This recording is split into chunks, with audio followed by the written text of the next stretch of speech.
Thank you. Assalamu alaikum. Good morning.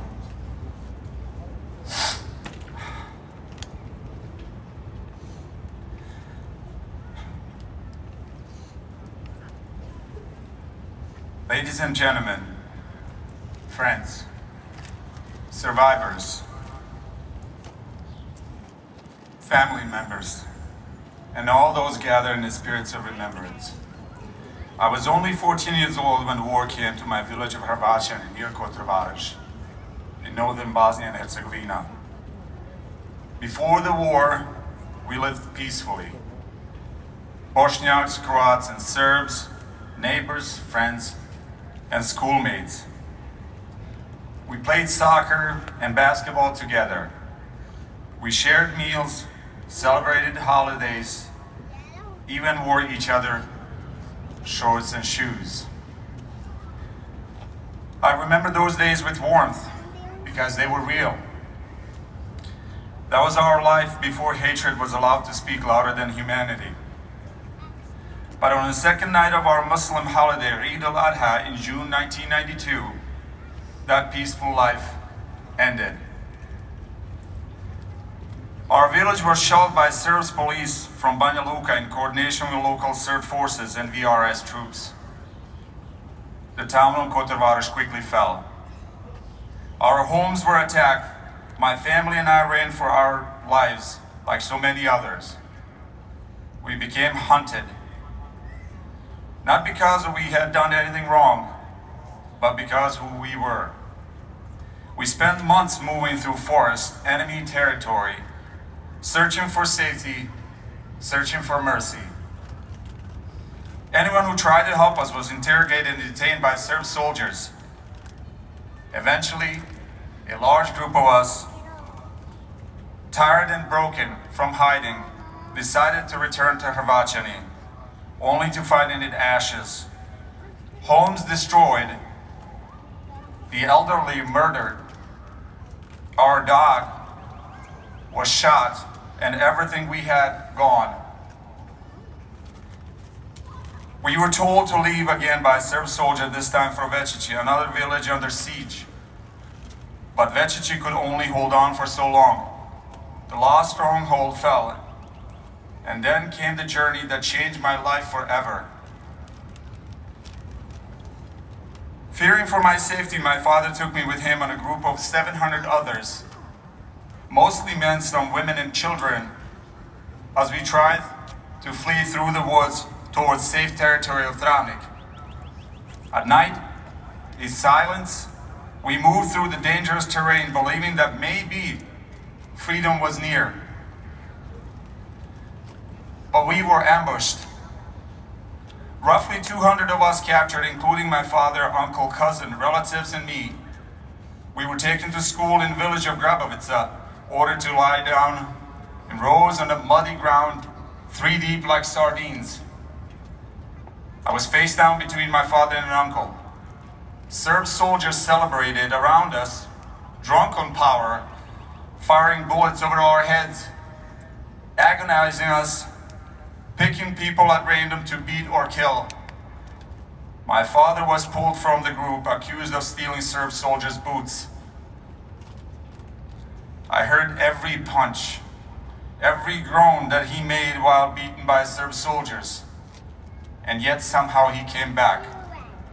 He lay down next to me and whispered, "Don't worry, everything's gonna be okay." Soon as Serb soldiers yelled, "Any women and children, get up now." I froze. I didn't want to leave my father. I was scared. Then my uncle whispered, "Get up, child. You will survive." And I did. I was the very last one to get up. As I walked away, I saw Imam from Sjećanja village faced up in the blood, motionless. We passed angry mobs on the side of the road, spitting, screaming, throwing stones at us as we were walking towards school. At school, we were forced to stand in the courtyard, guns pointed at our heads. I thought we would have been executed right there and then. But instead, we were locked inside, cold, hungry, soaked from the rain. That night, I heard the screams from the men taken upstairs, men who never walked out again. The next morning, bus arrived, we were forced to board it. We passed through another angry mob forming a gauntlet for us to go through. As we were walking, instructed to walk through the gauntlet slowly, they were beating us, screaming, hitting us with everything that they had. At one point, I was pulled down by a woman dressed in the black with a knife in her hand over my throat. She was screaming and yelling, "Let me kill this little balia. Let me kill this little one." Blaming me for her son's death. A soldier pushed her away and shoved me onto the bus. I was the last to board. As the bus drove away, I looked up on the second floor of the school. A hand was waving through the window. I believe it was my father's. I never saw him again. Around 169 men were killed by Serb soldiers that night, according to verdict from the Hague Tribunal Court. Mass grave of 8 victims was found years later. My uncle's remains were among them.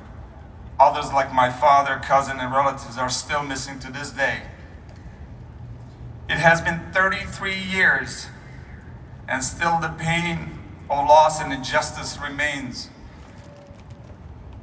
But we're here today to remember that. To say their names in our hearts, to honor their lives, their stories, their dignity. Ladies and gentlemen, we must not be silent. After the Holocaust, the entire world said never again, but it happened again in Bosnia and Herzegovina. And it continues to happen in other places because hate, once unleashed, grows fast. It begins with words. Words that deny someone's humanity. Words that divide, blame, and vilify. And those words become weapons. We see all this all around the world today. Ethnic politics, hate speeches, genocide denial. That's why we must speak up. We must educate our next generation about what happened in Grabovici, what happened in our Srebrenici, but why it happened and how to prevent it. We must defend the truth, not just for our loved ones, but for every community facing dehumanization. Today, I speak not just as a survivor, but as a witness. I carry with me the names of those who never came back. They deserve more than silence. They deserve justice, truth, and memory. So let us honor them today and every day by standing together, not just in remembrance, but in responsibility. Let our message be very clear. Never again must truly mean never again. Thank you.